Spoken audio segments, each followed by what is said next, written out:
Good morning, everyone, and thank you for joining our EDC Coffee Chat, Coffee with Colleen. We're really excited to have one of our board members, Colleen Robinson, on with us today. She is also the Executive Director of the Habitat for Humanity for Clallam County, and she's got a lot of really exciting news to share. A couple different housing projects that she's been working on and has received a lot of funding for at national levels. So we're really proud of the organization, in particular Colleen's advocacy and her work. This is appearing to be a really strong application that is very community supported. And so I'm just so pleased to have her be able to be on with us today and share all the work that they're doing. And it's an excellent example of what we can do together to solve some of our community's biggest problems. So just a few housekeeping details. If you'll please put yourself on mute so we don't inadvertently pick up any background noise. And if you have any questions, you can either put your questions into the chat or raise your hand. I'll be watching that and call on you, and then you can ask Colleen your questions. So with that, Colleen, please take it away. And thank you so much for joining us. You bet. Thanks for that great introduction, Colleen. We're Colleen squared this morning.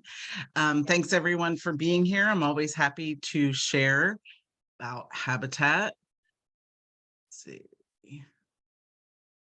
Okay, are you seeing the slide with the beautiful young lady on the ladder? Oh, you're muted, yes. Colleen. Okay, good. Thanks. Thanks, somebody. Yeah. So thank you for the opportunity. You got it? It's actually, it's two slides again. Yep. Okay, so hold on. I figured out how to fix it. Display settings. Okay, what is it now? The top. Yep, there, no. Close. Okay, so it's still two slides? Yep. Technology. Okay, so display. Okay, how about now? No, I think it was the other option below it. All right, can do. Get over here. There we go. Okay, I stopped sharing. One more time. What do you got now? No. Okay. Hold on. Always the Zoom. Let's try. There's my PowerPoint. So let's go to slideshow from the beginning. Do we have anything yet? No, I shouldn't have made you restart it. So sorry. We got it all fixed. That's okay. How about now? Nope, we don't see anything yet. All right. So let's go try one more time.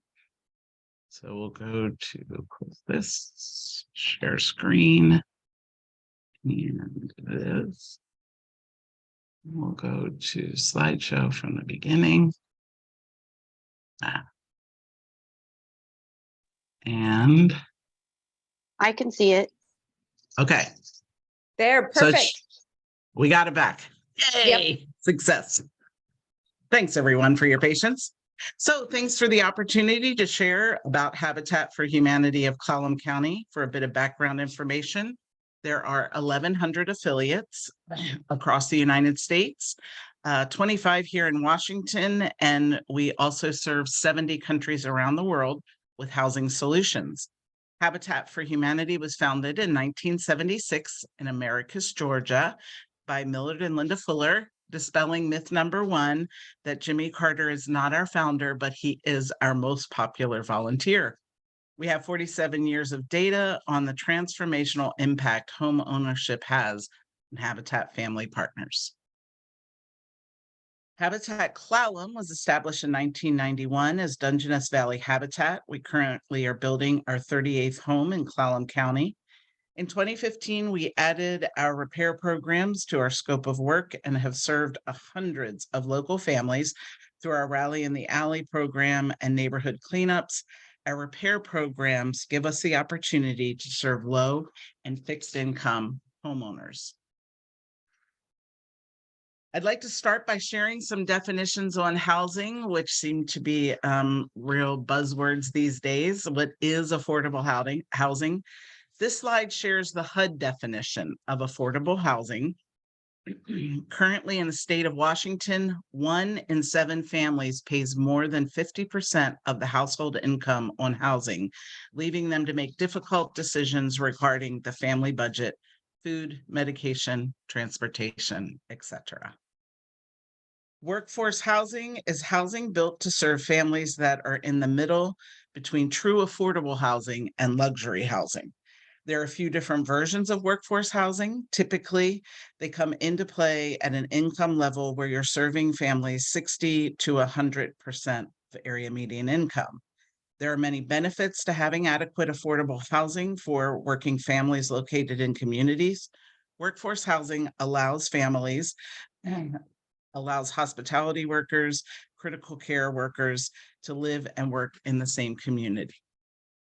Hey, quick question, Colleen. I noted the definition, the HUD definition for affordable housing, 30% of your income would go to cover rent and utilities. Does that also include internet? Because that can be a big number. No. It does not. Not Okay. so far in HUD. That might change in the future. Okay, thanks. So attainable housing, another word that another buzzword or another definition. I serve on the recently formed Clallam County Housing Solutions Committee and learned this new term. As you can see, there is a theme of not spending more than 30% of the household income on housing. There are many businesses under one roof at a Habitat affiliate, and this is the staff that makes it happen. We are retail stores, builder, new construction, home repair, social service, mortgage lender, affordable housing advocate, volunteer engagement, developer, fundraising events, impact agency, and workforce training. Our affiliate has 16 dedicated staff, 10 work full-time and part-time in the 2 Habitat store locations. We have a construction manager that oversees new home builds and aging in place repair program, full-time AmeriCorps, which we have an opening for right now because our AmeriCorps year just ended for the current one that we had. This team of dedicated people makes our programs happen. The following slides will share more information about those different programs. Our Habitat stores are. If I can, Colleen, I'm always interested in the numbers, of course. So attainable housing was 80 to 120% of our area median income, which I know we're on here, others I think are for, and so that depends on how many people are in the family. But and I have a slide coming we did up, some Colleen. analysis. Yeah, I have a slide coming up Good. that'll show. Where it calculates that, which says how much, put that into a number. What is affordable? What is attainable? Perfect. Right. Thanks. Also, my friend Nell Clausen, who is a local realtor, recently shared this information with me that I thought was interesting. It comes from Elliot Eisenberg, who is a PhD. From 1976 through 1979, 418,000 entry-level single-family houses were built annually. 34% of all new home construction. In the 80s, that number fell to 314,000, still 33% of new homes built. In the 90s, it shrank to just 207,000 a year, and in the 2010s, 150,000. During the just completed 2010 starter homes averages just 55,000 a year, or 7% of the new residential construction. So there isn't a lot out there for families that would like to be homeowners to get their foot in the door. Oops, gotta go back. Okay, so I'll go back to the stores. Let's see, Squim Habitat Boutique Store celebrated 4 years last November. We moved to a larger space, increasing our impact and being closer to the downtown corridor. Our first location was not adequate in size. After several years, we just had outgrown that space. It's wonderful to be downtown and participate in events like First Friday Art Walk and Hometown Holidays. Port Angeles store is entering its 14th year of operation with an outstanding staff. It's a must go to for many loyal customers looking for everything from furniture, lighting, building materials, tools, antiques, and more. I think we can all agree we're not going to build our way out of the current housing crisis. We also need to preserve our aging housing stock. Our repair program, Aging in Place, allows us to do just that. This is Rosie. We've repaired rotting siding on her home, and it was in desperate need of a fresh coat of paint. Rosie had a vision of 5 different colors on her home. This kind of paint job would take more human resources than Habitat has. So we partnered with Swim Sunrise Rotary, and they painted Rosie's house to her specifications.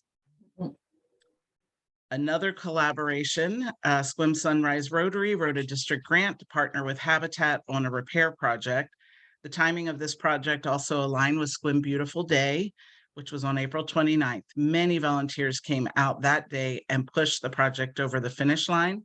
The homeowner is a single mom who is deaf and raising a developmentally delayed child. Both of these projects were true collaborations to support local families. So quite a difference there. Sequim High School Rotary Interact Club students continue to put service above self and have volunteered at nearly every Sequim Rally in the Alley cleanup event since they started in 2016. Rally in the Alleys are a partnership with the City of Sequim and Murray's Olympic Disposal. Again, a collaboration to have a greater positive impact on families that live in our communities. Rally in the Alley events are held 3 times a year in the City of Sequim. In 2019, we partnered with Peninsula College for our first workforce residential build class. In 2020, due to COVID, Peninsula College was not able to partner with us, so we called our sponsors and community partners, and they were all in. Since 2019, 26 students have participated in our annual Habitat build classes. We survey the students annually, and 50% are still working in the building trades. Habitat has hired students that completed the class as interns, AmeriCorps service members, and onto our construction staff. The 2023 repair class had 2 very dedicated students that learned different phases of recycling a home. So this was a new class we offered this year. If a Habitat family moves on and leaves their home, Habitat has the first right of refusal to take the home back. And we call that a recycle home. So we did take one of our homes back. The family moved out. And so they got to learn all kinds of remodeling. So that was pretty exciting. We're also going to offer the new build class this fall. Okay, myth number 2, we do not give the homes away. Families qualify for an affordable mortgage not paying more than 30% of the household income on PITI, which is principal, interest, taxes, and insurance. Habitat has deed restrictions, the shared appreciation schedule shown on this slide, and first right of refusal to purchase the home back at fair market value. And then these are the 3 qualifications that a family need to qualify for a home: ability to pay an affordable mortgage, need, and willingness to partner.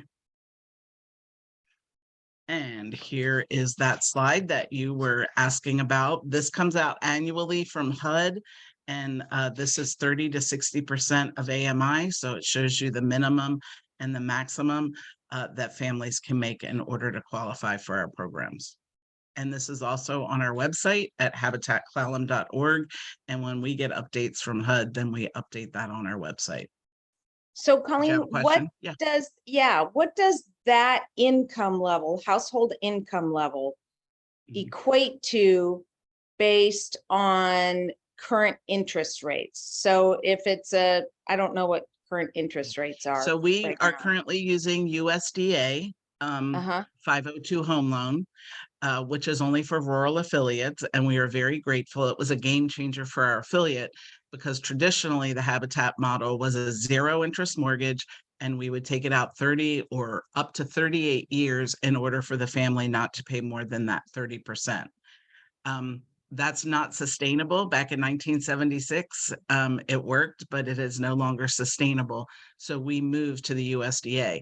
What happens is the families are given a discounted interest rate, very low interest rate, and have to fall within these guidelines so that their payment, that PITI, won't be more than 30% of their income.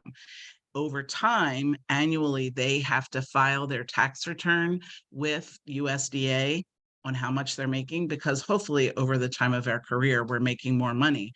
As their income increases, that subsidy that they get from USDA decreases, goes back into the pot so that they can give other USDA 502 loans. So does that answer? They're not Yes, paying full, they're not but what, paying current interest rates. got it. But what is that current interest rate? Is it Depends on the yes, so it 4%? depends on the family. It's around 4 or 4.5%. Okay, so then if I am making the maximum and I'm a family of 3, say at 56,800, what does that equate to that I can afford for a house? That's what I'm wondering. Like, what's the most you can spend on a home? So For it it would to be be 30% of the uh-huh, household income. So if you take that 56,800 right. and pull 30% out of that and divide it by 12, Uh-huh. that'll give you what? So what do you? I don't have a calculator in front of me. Yeah, so about 17,000 that you could spend on everything, which includes the utilities. And then, you divide that by 12, so you could spend with utilities 1,420. And so I don't know, what do you estimate utilities are? It depends. In Port Angeles, they're a little bit higher than Squim, Uh-huh. but I don't know exactly what our families are paying. Okay. Or I guess it depends on how many things they're running. Yeah, I bet it's a pretty low number.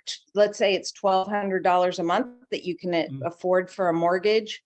I bet that doesn't get you a very large mortgage, but then also are they required to put 10% down, or is it 100%? $600. They bring $600 to closing.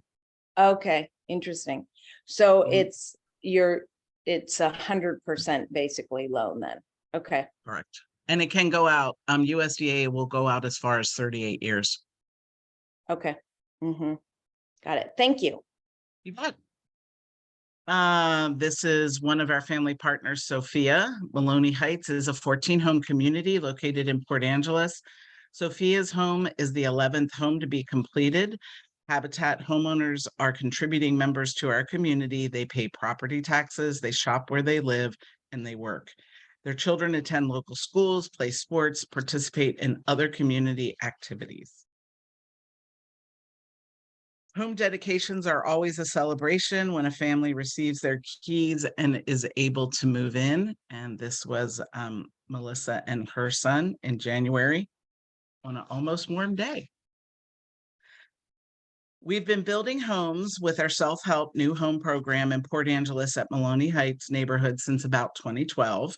We're finishing the 14th and final home this summer, August 5th. We just determined the closing date for the loan. So August 5th will be the celebration of that 14th home. This is an older Google picture, so some of the homes weren't quite done yet, but this is the 14th home that's finished up. And number 4 is that recycled home that I talked about.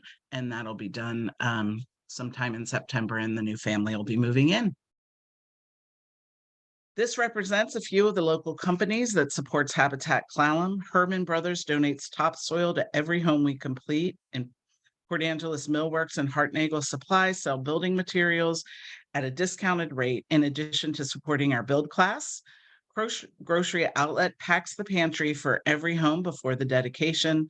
Sunbonnet Sue gives a quilt to every member of families at a home dedication. And Inner 4 Lumber has donated the framing lumber for the last 8 homes we built at Maloney Heights, which is a significant savings in building for us. So what's next? Habitat for Humanity International has a robust veterans program with corporate sponsors like Home Depot and Lowe's. and other resources to support affiliates in serving our deserving but underserved population of veterans. February of 2022, Habitat purchased blighted property from the city of Port Angeles, a double lot on the corner of Fairmount and Hazel. Plans are underway with the city or under review with the city of Port Angeles. These will be fourplex that are 2-bedroom, 1-bath. We hope to break ground late summer. They're roughly 836 square feet. They will be zero entry from the car to the home, and also wider doorways, wider hallways, and a zero entry shower in case any veterans have mobility issues or have mobility issues in the future. So Colleen, If we don't have- will those be rental units, or will those be your typical, they'll own Ownership. it, and who's designing those for you? We found a firm out of Olympia because everybody here locally was too busy and 6 to 9 months out. And they're just absolutely wonderful. Yeah, Okay. they're really good looking units. And so these will be 1-bedroom? 2-bedroom, 1-bath. Okay. Gotcha. Thanks. You bet. If we don't have land, we can't build. The Habitat Board realized a few years ago we were running out of land. We began to look in earnest for opportunities within Clallam County, which is our affiliate service area. Jamestown's Clallam Tribe, we did find a piece of property, and Jamestown's Clallam Tribe was the first money in for our recent purchase. They also donated equipment and labor to clear that blighted property we purchased from the city of Port Angeles. First Fed Community Foundation awarded us $100,000 toward the purchase of land. If we're able to raise the funds to purchase the land, we can keep that cost out of the housing when the families go to buy it, because it was all donated. In October of 2021, we purchased the 4.5 acres on Miller Road. It's just 1 mile from downtown, making this ideal location for affordable workforce housing, close to transportation, schools, and shopping. The location is ideal for a hopefully future CTE construction program with Sequim High School. Habitat closed on 6.4 acres below Alpine Loop in August of 2022. These two pieces of land could potentially be where more than 80 homes are built for families that live and work in Clallam County and keep Habitat Clallam very busy for years to come. October 10th, 2022 was a big day at the City Council, and they voted unanimously to allow for multifamily zoning within the Sequim city limits, which had traditionally been single family detached. More density is the solution to the critical need for more affordable housing. It was a long year of advocacy and a huge learning curve, but a year later, along with the efforts from many people, we got the zoning passed, allowing Habitat to build not 20 homes on each purchased property, but potentially 40 plus homes. And then just last week, community funded projects or congressional set-asides is a federal funding for specific projects in the districts of the elected officials. Habitat Clallam submitted an application earlier this year of approximately 66 applications submitted to U.S. Congressman Kilmer's office. 15 were selected by a community panel, and Habitat Clallam's application ranked third. We requested $2 million for infrastructure and development of the Sequim Avenue property. We will be notified in December if our project made it into the 2024 federal budget. So great day. Pictured here is obviously Representative Kilmer, Matt Dinas, who is the CEO and president of First Federal, Danya Scarano, who also sits on the board for the Community Foundation, and then Mark Hodgson, not Beth Halliday. Yeah, I noticed that. Yeah, who is the vice chair of our of the board. Beth was not able to make it. So Mark stepped in and pretended he was Beth. And so it was really a great celebration. We had probably, I don't know, 60 some people out there, county commissioners, city council. And we were very, very grateful for everyone to come out. We do not have permits yet. We can't start building yet, but when you get a US congressman to come to town, you take advantage of that. And so we did. So advocacy for affordable home ownership is essential for Habitat to continue our work. Habitat for Humanity works to increase affordability by influencing policies and systems on supply and preservation, access to credit, zoning, and land use. With support from Habitat for Humanity International, we work on advocacy issues at the local, state, and federal level. We are working with an architect right now because part of us submitting to the city of Sequim, they want to see what our homes will look like. This is an artist rendering of a potential design of the townhomes we envision. This development would also have green space for families to gather and enjoy. Yes, I know it's many local developers have told me that this roof line is not good for the Pacific Northwest, but whatever. So, and did that architect design that pro bono for you? No, no, Oh. but we do have a discounted contract with them and they work with other Habitat affiliates in the state. Gotcha. Okay. Also, we have determined that we had more land than we thought we were going to have, and we're going to do some duplexes as well. There'll be, again, zero barrier entry. And what we're trying to do is have a multi-generational community so that those might be more suitable for older folks that don't want to run up and down stairs every time they left something in the bedroom. So it'll be a mixture of the fourplex and the duplex, yet to be determined. But they will have a one-car garage, which a lot of people have asked because you need places to put your stuff, and we don't want the stuff all over outside. And so are those 2-bedroom, 2-bath? 3-bedroom, 1.5 bath. There'll be a half bath on the first floor and 1 bedroom upstairs. I grew up in a row house in Baltimore City with 3 bedrooms and 1 bathroom and 4 kids, and we all survived. Yep. Yeah. Same kind of thing for me. Yeah. As I've mentioned, there are 1,100 Habitat affiliates. Only 84 were awarded funding by Mackenzie Scott Foundation. Only 4 affiliates out of the 25 in Washington, Seattle, Tacoma, and Olympia, all large urban affiliates. Habitat for Humanity of Clallam County was one of the smallest and one of only a few rural affiliates that her foundation awarded this funding.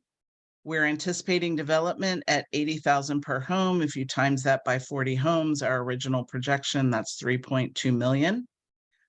We are very grateful to the Scott Foundation for the incredibly generous gift. But as you can see, we still have a way to go in fundraising. We will initiate a capital campaign to fill the gap between grants, current revenue, and development. There are many ways to volunteer for Habitat besides swinging a hammer. I'm very grateful for the people in this picture. They are volunteers and give of their time, talent, and treasure to Habitat Clallam in support of affordable home ownership. Other ways you can serve and volunteer. We have an advisory council, committees, Habitat stores. Both stores need locations, and special events. I always like to give a call to action when I present. People always say, what can I do? And here are some things that you can do to support Habitat. Always advocacy, donate either things to give to the Habitat store to sell, and then shopping at both of the stores is also very welcome and appreciated. And while I entertain any questions that you might have, I'll leave you with these 2 quotes on ants on housing. What questions do we have? So I have some, and then I bet others do too, but I'll kick it off. So based on your 4-plex plan, do you have an estimate what 1 unit will cost at the Sequim location? And then also, what is your estimate for the Port Angeles 4-plex location? Best estimate right now. So it's going to be, first of all, we're under review with the city and we have to get certain things done, like a traffic impact study and all SEPA and all those fun things before we can even start infrastructure and development. We anticipate that to take anywhere from 18 to 24 months. Our goal, Colleen's goal that she keeps putting in the universe, is we'll start building homes sometime in 2025. That being said, based on today's commodity prices, we're anticipating about 500,000 for every one fourplex. Okay, so 125,000 per unit. Mhm. Okay, and we have a couple questions here in the chat. Let's see, one is from Marissa, I think. Marissa, do you want to ask your question, or would you like me to do it? Not hearing from Marissa, I'll say she has written, how can local contractors get involved? Do specialty contractors work with Habitat, or is it volunteers only? Thanks for all the great info. Thanks. So we keep the cost of our home lower, and we also avoid the using the what's it called? The wages, the people that Prevailing wages. wages. Thank you, Colleen. I know you've done a lot of work on that. So we honor that with our construction manager and our paid staff, but because we primarily build with volunteers, we are able to keep our costs much lower. We obviously sub out electrical, plumbing, roofing, and those kinds of things. And so, yes, local contractors are always welcome. You can certainly reach out to me. My info. There's my info. Reach out to me if you're interested in participating. In Port Angeles, we've had a number of contractors. They'll do something like, hey, we'll donate the labor on house 1, and on house 2, we'll charge materials and labor. So there's different ways that contractors participate. And we're hoping as we move to SQUIM with more building, we are also members of NPBA. And so we try to do business with a member. And so we're always looking for help and support to keep those costs low. But we do pay, and when we're short and we need a roof done and nobody's available and Colleen has to start making the calls, I always start with, Colleen for Habitat, we have money to pay you. I'm not looking for a freebie. So yeah, we are always interested in contractors that, you know, sometimes we had one homeowner who had a best friend who was a roofer. So we bought the materials and he did the roof, donated his labor to her and did the roof for free. And then that's tax deductible off of their, Correct. Yeah. Roger that. Okay. All right.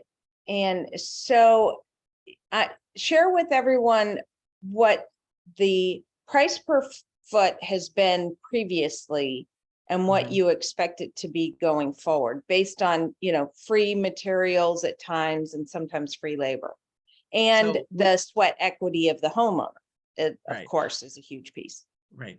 So we do calculate the gifts in kind, such as the donated framing lumber from Interfor. That's anywhere from 15 to 20,000, depending on what lumber is going for, that they have donated for each of the single family detached homes in Port Angeles. And we have those Port Angeles homes, we've been coming in pre-COVID right around $85, $90 a square foot. They're just around 1,000 square feet, 3-bedroom, 1 bath, single story, no garage, safe, decent, affordable. What the SQUIM fourplexes and duplexes are going to cost remains to be seen, but we're looking at that 125,000 to build, yet to be determined what kind of participation the city of SQUIM is going to give us in hopefully the reduction of impact fees and also the building permits for the hookups for the sewer and the water and all those things. Right now it sits at about 25 to 30,000. So that's another 100,000 per fourplex. So you're at 150 right now at today's prices, because these houses will also be just right around 1,000 square feet, maybe a little bit more. Okay. Let's see. Rebecca has a email. Will you please email me the stats that Nell provided? So Absolutely. all right.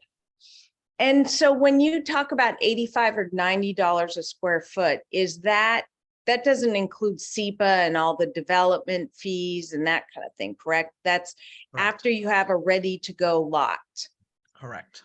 And do you have an idea of an estimate for developing the lot, Yeah, we were or told, to get it to that point yeah, where they're ready to go? 80,000, we should anticipate 80,000 per unit when we were at 40 units. So that's 3.2 million. The site plan we have submitted to the city that's under review has 53 homes on it, because we found out that our wetland wasn't a true wetland and that we had more land to build on. So those were up to 43 units, 53 units, hopefully at roughly 80,000 per unit. That's your roads, your sidewalks, your lighting, the electrical, the sewer. We need to do a traffic impact study. The city just came back to us and told us that we'll have to do a traffic impact study. That's about $6,000. Obviously, there's sewer and water and electric to the property on Squim Avenue. But there are, limitations. It was a cow pasture, and now we're trying to put in 53 homes. So there's going to be, quite a bit of expense that we have to put in to upgrade that to make it available for 53 homes. Okay, so Megan Euchre from the city of Squim has a question. Megan? Yes, hello, Colleen. Thanks for this interesting presentation. Is Habitat pursuing any of the grants that are coming open right now under Department of Commerce, Washington Department of Commerce, under the Right. Housing Trust Fund? Mhm. Yes, there are grants out there. We have applied before. We weren't close enough to development. We applied about 2 years ago. I think it's a 2-year cycle. And we were not close enough on our project. They really wanted to get housing online, and we were looking for, even though it said that we could apply for infrastructure and development, that's not what they wanted. What I will tell you is we are a small but mighty staff. I have a family resource manager, me, and a bookkeeper. And so I am the grant writer. Those grants are behemoth in what they require in doing them. Other affiliates have full-time government grant writers. They have fundraising departments, resource development staff. We don't have any of that. So what would be helpful to rural affiliates would be technical assistance with someone who is a federal grant writer.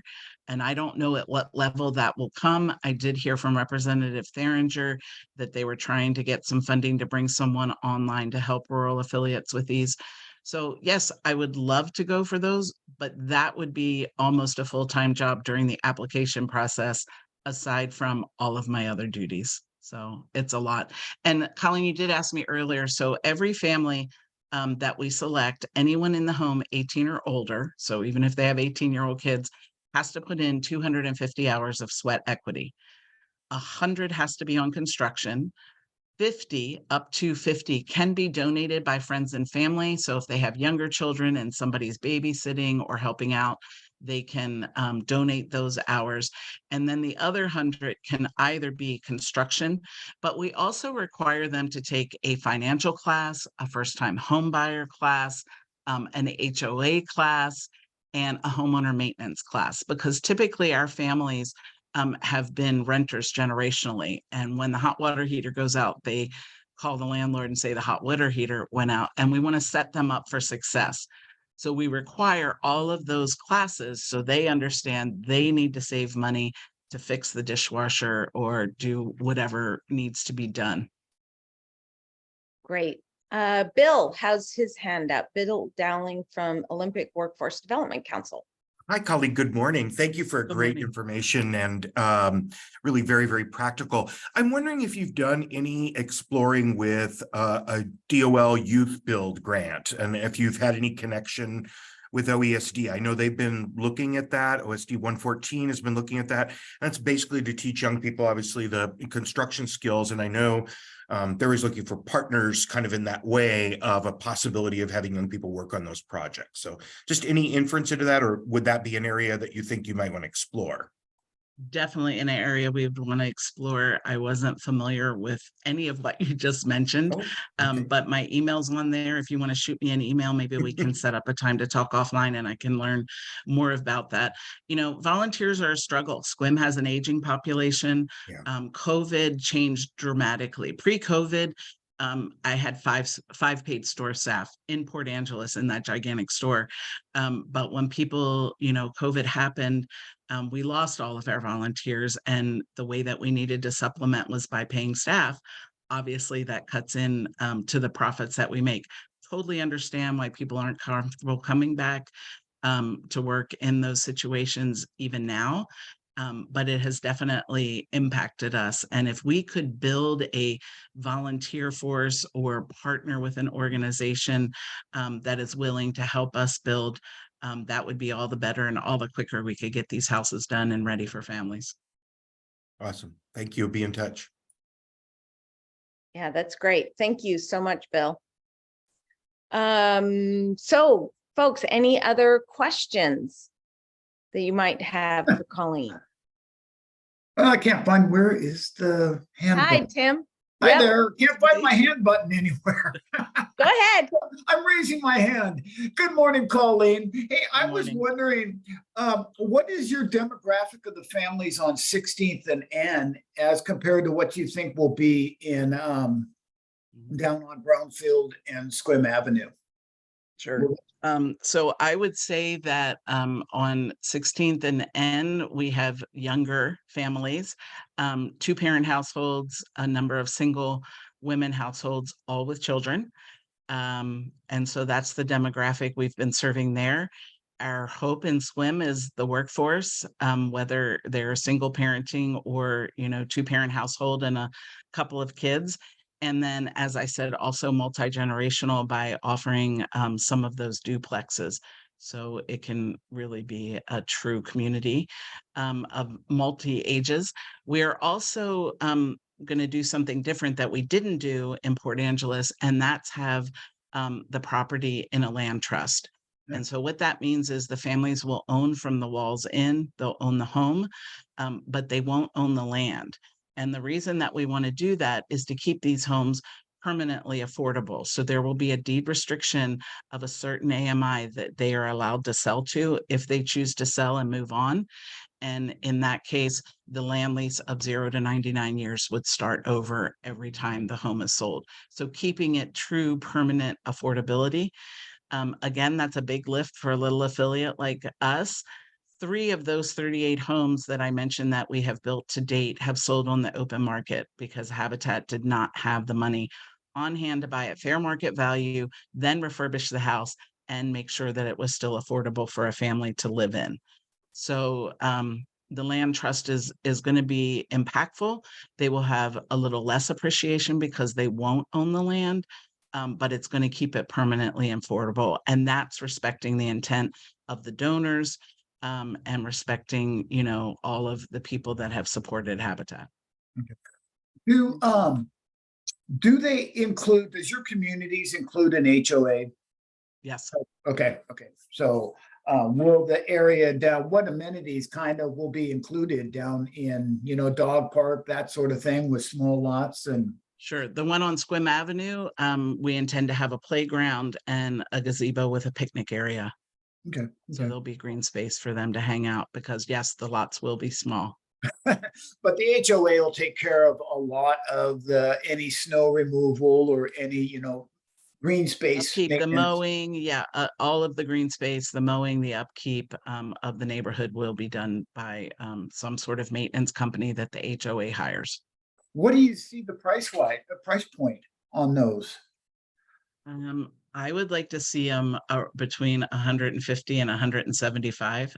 That's Colleen maybe being her fantasy of what we But- build them for, but then they're appraised. So what They're we're running appraised into price. is the homes, the homes in Port Angeles. The last one of that Sophia that you saw the picture of, she wants to own her own restaurant, $348,000. Okay. That's what it So appraised for. like I say, the city of Sequim will probably be averaging in the 17 to 2,500 per property sales tax or property tax on an annual basis for those 53. Right. So it's about $100,000 is what they'll be getting off of that community. Right. And then these people, this is 53 families, are going to shop here. They're going to eat here. You know, all of those sales tax, the city of Sequim will definitely benefit from this community, aside from just having affordable housing. Okay, because I was at your groundbreaking last week and going, okay, you know what? And when you're looking, that I think your project will be kind of the catalyst for move the rest of the development around that area and really fill it in and complement, you know, a nice community for what it's going to be and what it And has. we need to continue to dispel the NIMBY. We don't give the houses away. This is not public housing. This is not Section 8. These are the people who are walking, you know, caring for your dogs, serving you in the restaurant, your CNA when you go to the doctors, your dental hygienist. These families live and work here, have children here, and want Sequim to be their home. And right now are being denied that opportunity because there's nothing here for them. Exactly. Well, and that's kind of, I mean, one of the areas that, you know, what people are talking about that, you know, that affordable housing, but you know what, it's when you're looking at affordable housing, you're talking the spectrum, but the people are paying property taxes that they're paying, and those property taxes are going into the school, going into park funds, going into a variety of, you know, you have the upfront cost, but you also have the back end costs, and that's what they're subsidizing within the community for a growing community. But we need that sort of thing for schools and that sort of, you know, area. Colleen, if I understand correctly, for the Sequim project, if you're estimating for the development costs at $80,000 for 53 units, that's about 4.2 million or so. And you've raised how much then? 3.5. We also 3.5. leveraged our mortgage portfolio that we had to obtain funding. So we're roughly, if the community funded project money comes through, we're at 3.5 right now. Okay. And so you've got 750,000 or so to go. But once you have that established, then the homeowner can cover the cost to build based on the USDA loan, correct? So we receive money at the closing for the cost of the house, which, as I said earlier, was the game changer for us. And then we just roll that into the next house. Okay. So you really, I mean, if you can get another 750,000, then there'll be 53 new units that are, do you consider it affordable or attainable? I'm going to say affordable. I Okay. think we'll be serving closer between 60 and 80%, but that's still affordable housing because they won't be paying more than 30% of PITI. So that's And we'll continue to serve. Yeah, we'll continue to serve the very low through our repair program and our aging in place. We're finding that those families that we're serving are around 30 to 40% of AMI. So that's preserving that housing stock. That's a really big bang for your buck, that you brought in money from elsewhere. You can get these individuals to, you know, cover a lot of the costs. These are working families with kids that don't have options today. And at 750,000, we'd be getting 53 new units. That's really important for everyone to understand, when there's a lot of options where we could put money, and that's not a lot per unit for, you know, I don't know. That's, as someone that sits on the Housing Solutions Committee, that speaks volumes to me. Pat, did you have a question? No. No. Oh, I thought you were raising your hand. Okay. All right. Well, does anyone else have any questions? We're nearing 9 a.m. Just one. This is- Please go, Tim. You know, and Colleen, when you looked at Councilman Rathbun's timeline the other night, What were your thoughts on that? You know, he was projecting out when we were at the swim council the other night, he's projecting out to 29. Do you see this building out faster than that? I would hope. Our intention is once we are through with infrastructure and development, we will apply for permitting and we will put in 2 foundations for 2 fourplexes. We'll Okay. start the first one when we're 2 or 3 months in. We'll start the second one. When that one gets started, then 2 more foundations. So it's going to depend on, first of all, we are going to increase our staff exponentially in order to make this project come to fruition. So that's another added cost to think about. We'll have to have a construction superintendent. And then our intention is to have a house lead, to have a leader for each individual house. And whether that is paid or volunteer remains to be seen. But it's going to depend on supply chain issues. It's going to depend on funding. But I would hope that we will get these homes done as quickly as possible because we understand the need. And then When you- once we're done that, then we can start the next property, which is the Miller property up above. Okay, when you're talking per house, you're talking a lead for the fourplex of that. Well, it would be a superintendent, then there will be a construction manager over each fourplex, and then Okay. each individual house would have a lead that would be working with the family, working with the volunteers. Oh. We're projecting this out. We're thinking about this. We're planning because we know it's coming down the pipeline, and what we have now is not sufficient to move this kind of project forward. Okay, yeah. So how much are you saving doing a fourplex versus single family? It's not about the savings of the building, it's about the density and how many houses Right. we can fit. So so taking that, the property that you had, and you're going to be able to put 53 units on there. If there were single family, how many units would you be putting on there? We anticipated half Okay, with single family. so about over $2 million. Mhm. Yeah. Okay, Because, when you're looking at that, a lot of that would be shared walls as opposed to the single family. mhm. Mhm. All right. Thanks, Tim. Well, You're welcome.